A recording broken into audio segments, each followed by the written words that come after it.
नाम विठोबाचे घ्यावे माग पाऊल टाकावे, नाम विठोबाचे घ्यावे माग पाऊल टाकावे, पाऊल टाकावे, पाऊल टाकावे, पाऊल टाकावे, पाऊल टाकावे, नाम विठोबाचे घ्यावे माग पाऊल टाकावे, नाम विठोबाचे घ्यावे माग पाऊल टाकावे.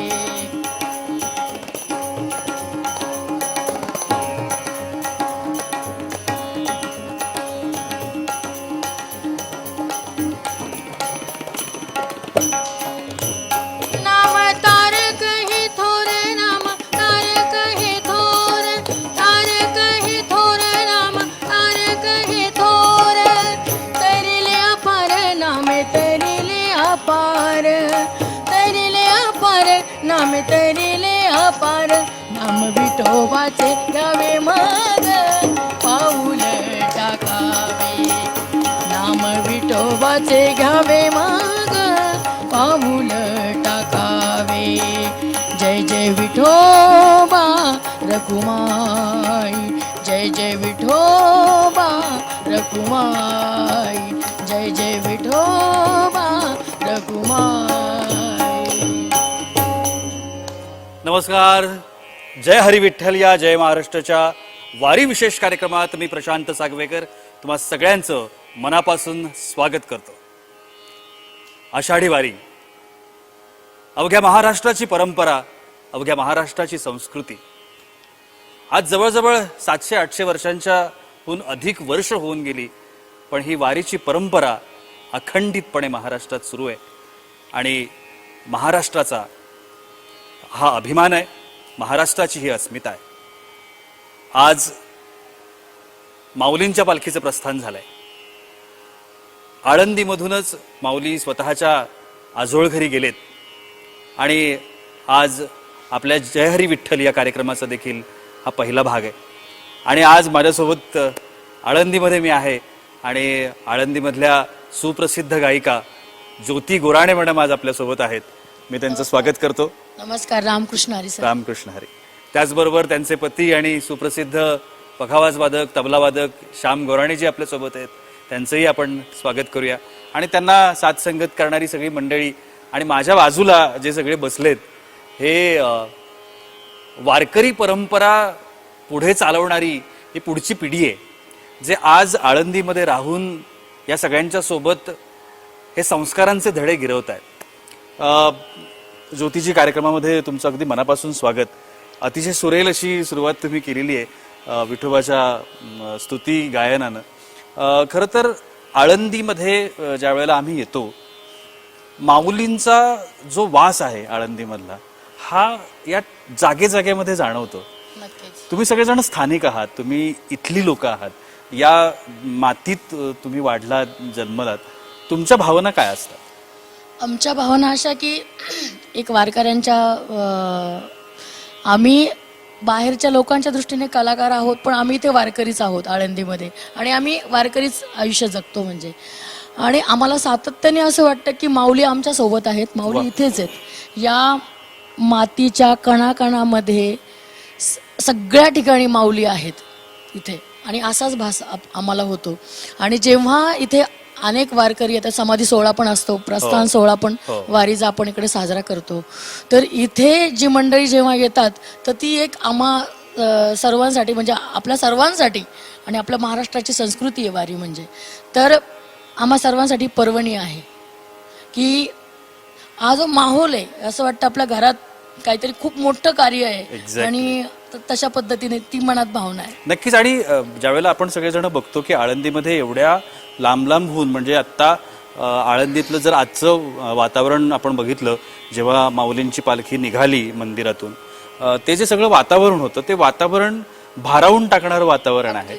आणि त्यावेळेला हे अभंग, पखावज किंवा हार्मोनियम याचे जे सूर आहेत, हे सूर असं म्हणतात भरून राहतात. तुम्ही स्वतःहून या क्षेत्राची निवड केलेली आहे, आणि बाकी तर आपण सगळ्या गोष्टी गातच असतो, पण अभंगवाणी किंवा अशा पद्धतीचं आध्यात्मिक गायन करताना कसा अनुभव असतो?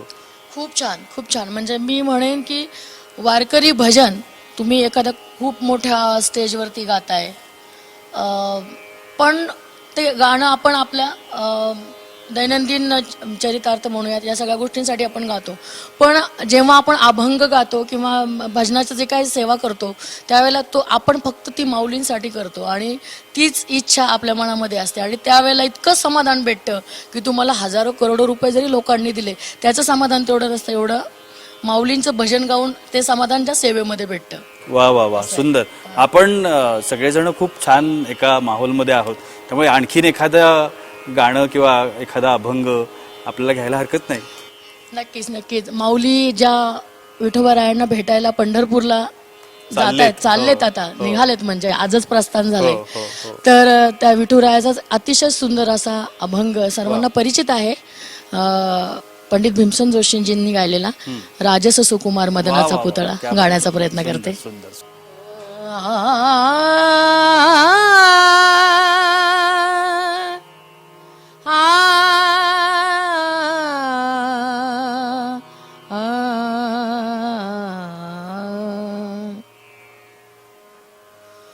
जाऊ देवाची गावा,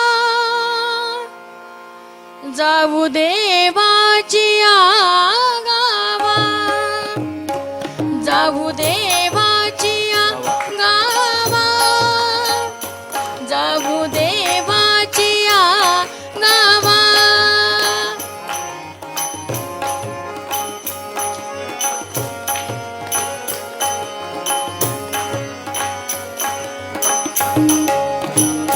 देव देईल, देव देईल, देव देईल बिसावा.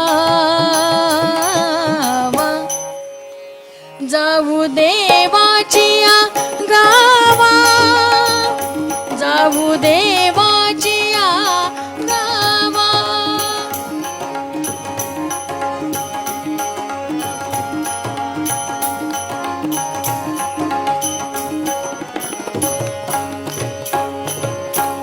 राहू जवळी देवा पाशी, देवा पाशी राहू जवळी देवा पाशी, देवा पाशी. आता जडोनी पायाशी, आता जडोनी पायाशी.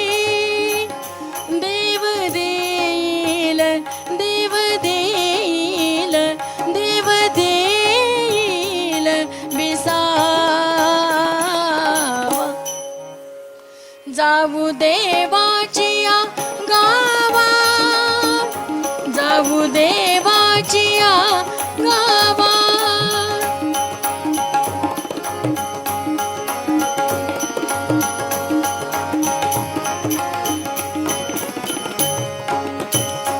देवा सांगू सुख दुःख,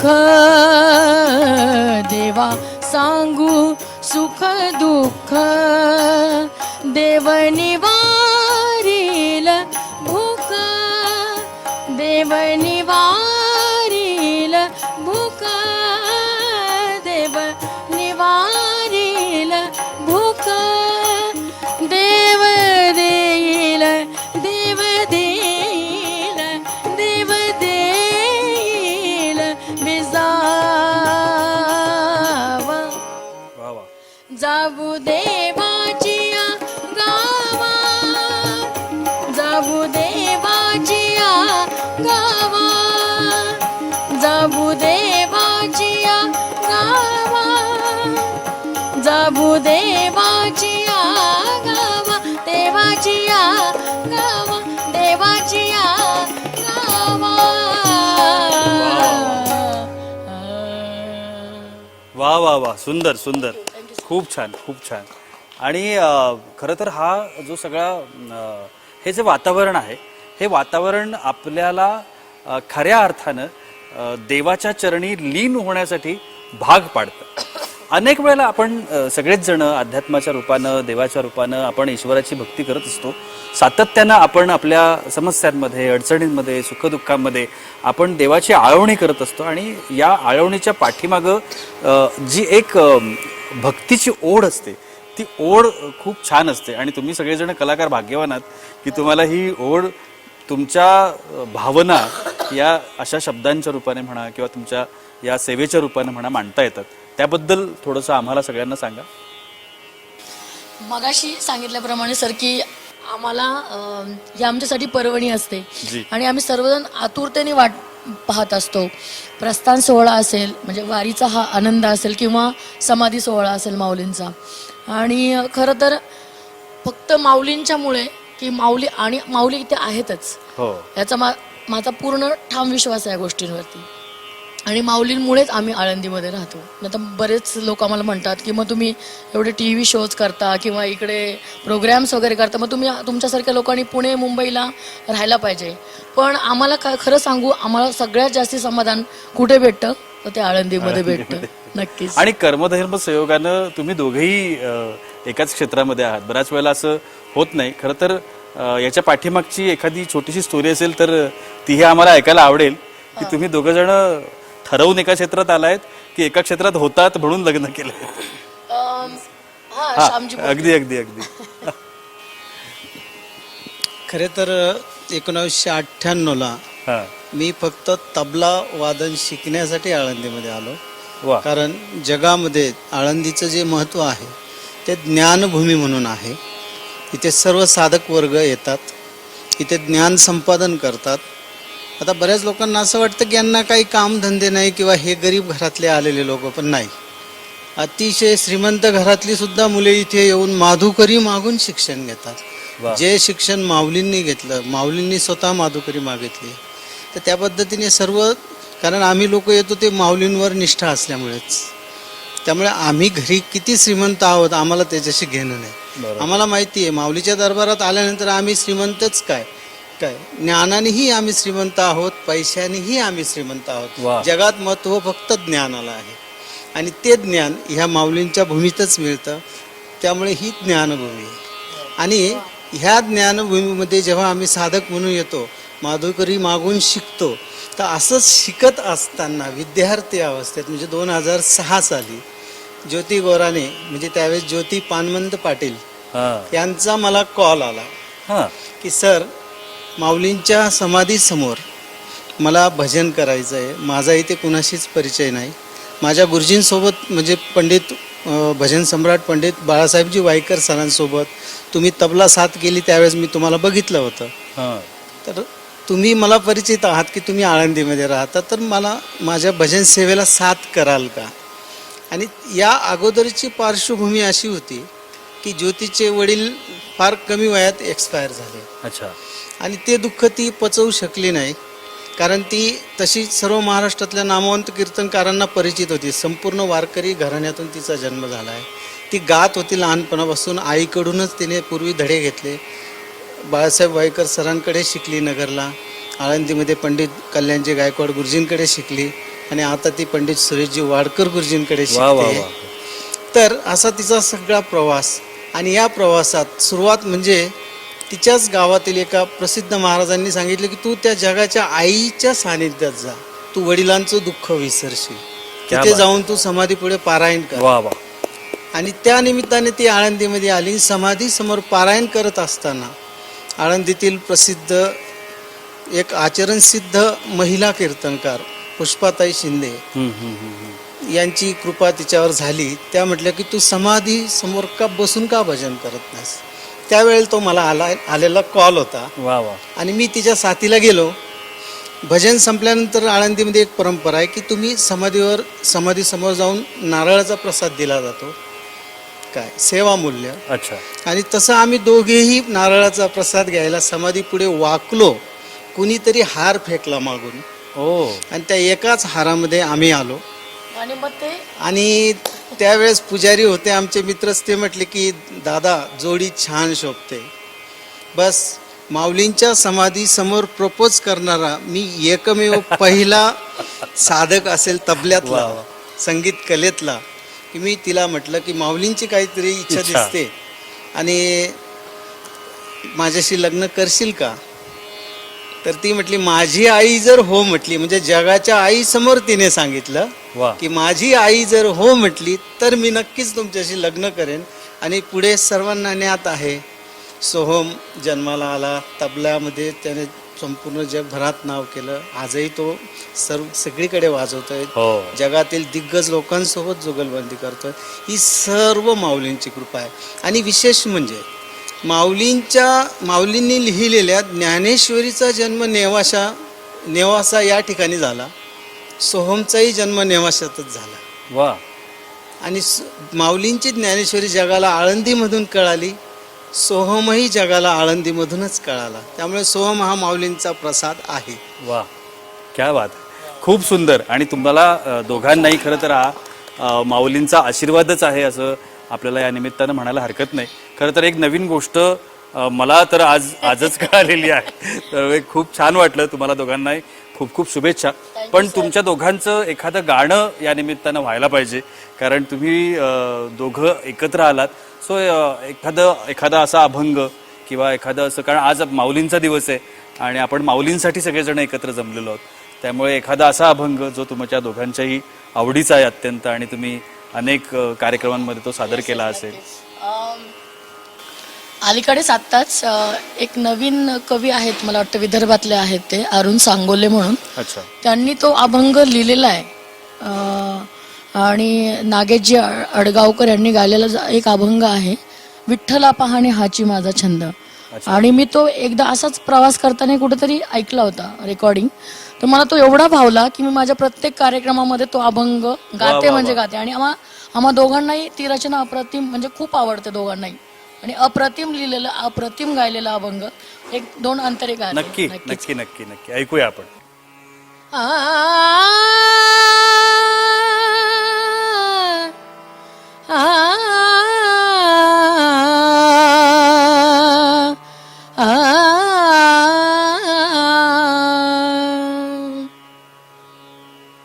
विठ्ठला पाहणे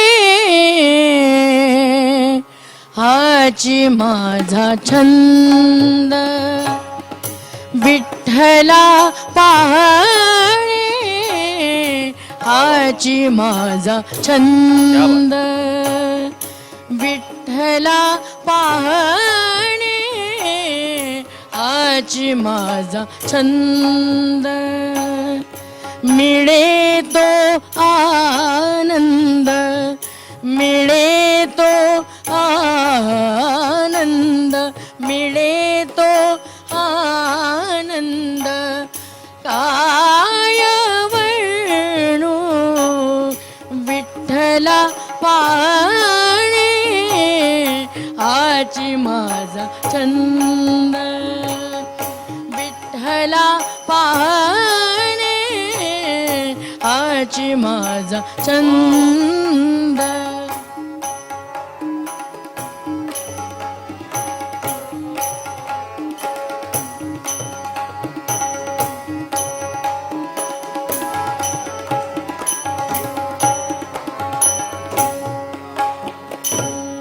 देखना भडा लवेना पापणी, देखना भडा लवेना पापणी, डोळा साठवणी, डोळा साठवणी, ऐश्वर्याची विठ्ठला पाहणे हाची माझा छंद, विठ्ठला पाहणे हाची माझा छंद.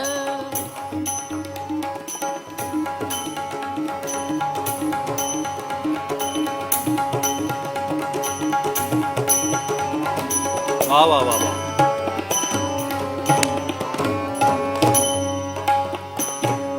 पृथ्वी मोलाची वीट पाया खाली, पृथ्वी मोलाची वीट पाया खाली, पृथ्वी मोलाची वीट पाया खाली, त्यावरी माभुली, त्यावरी माभुली युगे उभी, विठ्ठला पाहणे हाची माझा छंद, विठ्ठला पाहणे हाची माझा छंद, मिळे तो आनंद, मिळे तो आनंद, मिळे तो आनंद, काय वर्णू विठ्ठला पाहणे हाची माझा छंद, विठ्ठला पाहणे हाची माझा छंद, हाची माझा छंद, हाची माझा छंद. वा वा वा वा वा, सुंदर, खूप सुंदर. आणखीन एक महत्त्वाचा प्रश्न, तुम्ही गायिका आहात, ज्या वेळेला कलाकार फील्डमध्ये येतात किंवा त्यांना स्वतः वाटतं की आपल्याला या क्षेत्रात जायचं आहे, तेव्हा त्यांचा पहिला फोकस हा, आता हे सर्वसामान्य दृष्टिकोनातून म्हणतोय मी, की तो चित्रपट किंवा या क्षेत्राकडे असतो की जे आपण नेहमी चंदेरी दुनिया ज्याला म्हणतो. गायिका अनेक वेळेला चित्रपटातल्या गाणी त्यांना म्हणायची असतात किंवा तशा पद्धतीचं त्यांना काहीतरी ती कला हवी असते किंवा ते गायन त्यांना करायचं असतं. अध्यात्माकडे वळणारी किंवा अशा पद्धतीनं त्याकडे आवड निर्माण असणारी माणसं ही खूप कमी आहेत. आता श्यामजींच्या बोलण्यातून मला कळालं की तुमची जी सगळी बॅकग्राऊंड आहे पूर्णपणे ही संप्रदायाची बॅकग्राऊंड आहे, त्याच्याबद्दल ऐकायला आवडेल. म्हणजे मी अगदी लहानपणापासून माझी आई भजन वगैरे गायची आणि तिची इच्छा असायची की म्हणजे तिची इच्छा होतीच की मी भजन प्रवचन किंवा कीर्तन ह्या गोष्टी मी शिकावं असं तिला खूप वाटायचं. कारण कसं होतं की तिला खूप इच्छा होता, पण पूर्वीच्या काळी तेवढं त्यांना स्वातंत्र्य नव्हतं की महिलांनी बाहेर गेलं पाहिजे किंवा या गोष्टी केल्या पाहिजे असं. पण आईने तिच्या मनातली जी काही इच्छा होती ती माझ्या रूपाने तिला वाटायचं की हिने हे केलं पाहिजे, हिने प्रवचन केलं पाहिजे, हिने अभंगवाणी गायली पाहिजे, हिने कीर्तन केलं पाहिजे. ह्या सगळं मी कीर्तन वगैरे ह्या गोष्टीचा तर म्हणजे मला वेळ नाही भेटला त्या गोष्टी सगळ्या करायला, पण मी गाण्याकडे वळले आणि गाण्यामध्ये मी जास्तीत जास्त प्रायोरिटी ही अभंगवाणी भजनाला दिली. आणि मला एवढंच माहिती होतं की आपल्याला उत्कृष्ट चांगलं गायचं आणि ते पण देवासाठी गायचं. तर हे मनात होतं आणि चालू आहे तशी वाटचाल. अजूनही शिकते मी गाणं. पंडित सुरेशजी वाडकर सरांकडे माझं गाणं चालू आहे. 2013 पासून ते आजपर्यंत मी गुरुजींनी मला आजीवासनची स्कॉलरशिप दिली त्यांच्या विद्यालयाची आणि मी अजन्म त्यांनी ती स्कॉलरशिप दिली. वाटचाल चालू आहे माऊलींच्या कृपेने ती. नक्कीच. आपण कार्यक्रमाच्या अंतिम टप्प्यामध्ये आहोत. खरं तर अशा पद्धतीचा जेव्हा कार्यक्रम येतो आणि पर्टिक्युलरली जेव्हा असे दिवस असतात, माऊलींचा प्रस्थान सोहळा सुरू झाला आहे, वारी सुरू झाली आहे आणि खऱ्या अर्थानं कोविड नंतर वारी खऱ्या अर्थानं आता पुन्हा एकदा ते जे पूर्वीचं रूप होतं ते रूप धारण करते आणि सगळेजण पुन्हा एकदा हर्षोल्लासानं वारीमध्ये सहभागी झालेले आहेत. माऊलींचं प्रस्थान झालंच आहे आणि आता पुढचे जवळजवळ 17, 18, 20 दिवस जे आहेत आषाढीपर्यंतचे, हे सगळे दिवस महाराष्ट्र दुमदुमलेला असणार आहे. त्यामुळे खरं तर तुम्हा सगळ्यांचे आभार या निमित्तानं. शेवटी जाता आता मला एक गाणं ऐकायचं आहेच, पण तुम्ही सगळेजण जय महाराष्ट्राच्या या विशेष कार्यक्रमामध्ये सहभागी झालात आणि तुम्ही तुमची ही कला खूप छान पद्धतीनं आमच्या सगळ्यांसाठी सादर केलीत. त्यासाठी अगदी मनापासून आभार. आणि विशेषतः किशोर धुमाळ सर, जे आत्ता ह्या आपण जिथे आहोत त्या ठिकाणी मला वाटतं तुम्ही संप्रदायाची ही धर्मशाळा जी आहे ती चालवताय. सो खूप छान कार्य तुम्ही करताय. या सगळ्या मुलांना संस्कृतीचे तुम्ही धडे देताय, परंपरा शिकवताय. हे कार्य सातत्यानं सुरू राहू दे. संदीपजी महाराज आहेत, तेही पृथ्वीराज आहेत, गरड मला वाटतं. सो ह्या सगळ्यांनी आपल्याला आज या कार्यक्रमाच्या निमित्तानं साथ दिले. श्यामजी तर आहेतच आणि ते नेहमी आपल्यासोबत असतात. सो तुम्हा दोघांनाही खूप खूप मनापासून शुभेच्छा. आणि जाता जाता एखादा छान असा अभंग आम्हाला निश्चितपणानं ऐकायला आवडेल.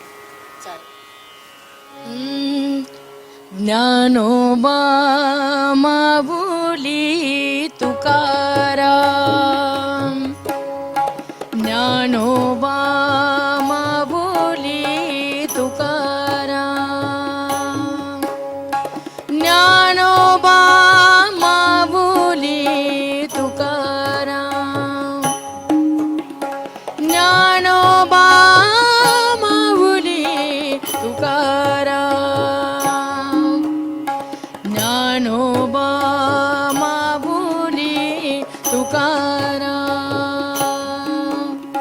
एकच टाळी झाली, एकच टाळी झाली, चंद्रभागे वाळवंटी, माझा ज्ञान राजा गोपाळासी लाया वाटी, माझा ज्ञान राजा गोपाळासी लाया वाटी, माझा ज्ञान राजा गोपाळासी लाया वाटी.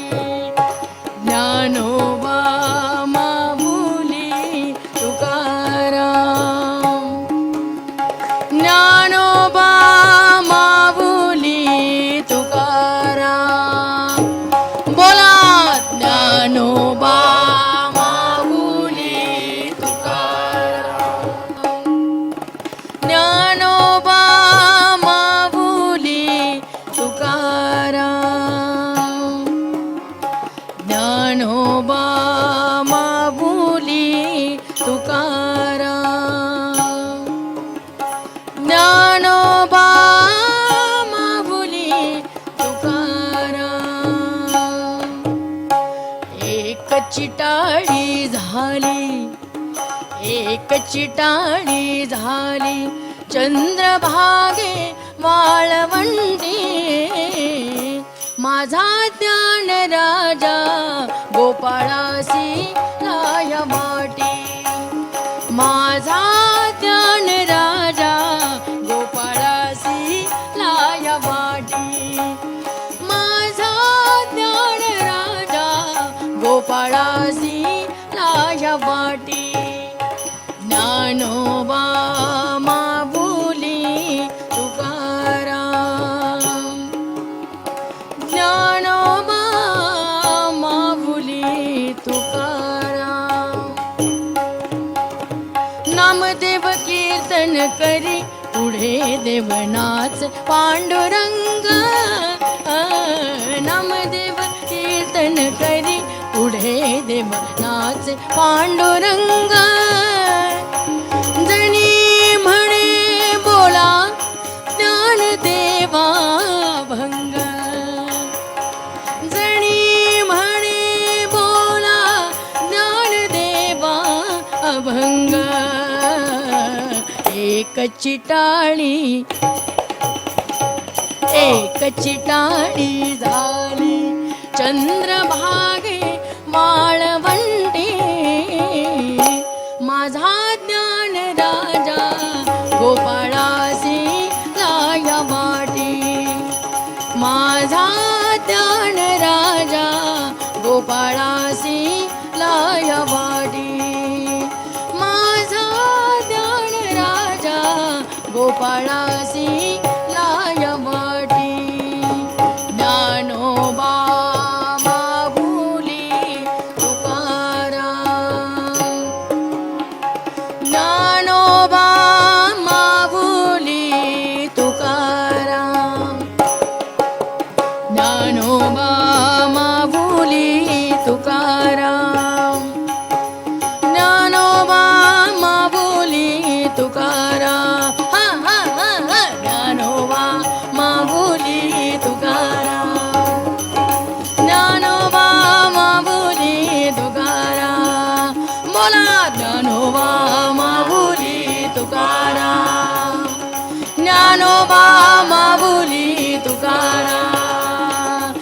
ज्ञानोबा माऊली तुकाराम, ज्ञानोबा माऊली तुकाराम, ज्ञानोबा ज्ञानोबा ज्ञानोबा माऊली तुकाराम, ज्ञानोबा ज्ञानोबा ज्ञानोबा माऊली तुकाराम, ज्ञानोबा माऊली तुकाराम, ज्ञानोबा माऊली तुकाराम, ज्ञानोबा माऊली तुकाराम, ज्ञानोबा माऊली तुकाराम, ज्ञानोबा माऊली, ज्ञानोबा माऊली, ज्ञानोबा माऊली तुकाराम. माऊली ज्ञानेश्वर महाराज की जय.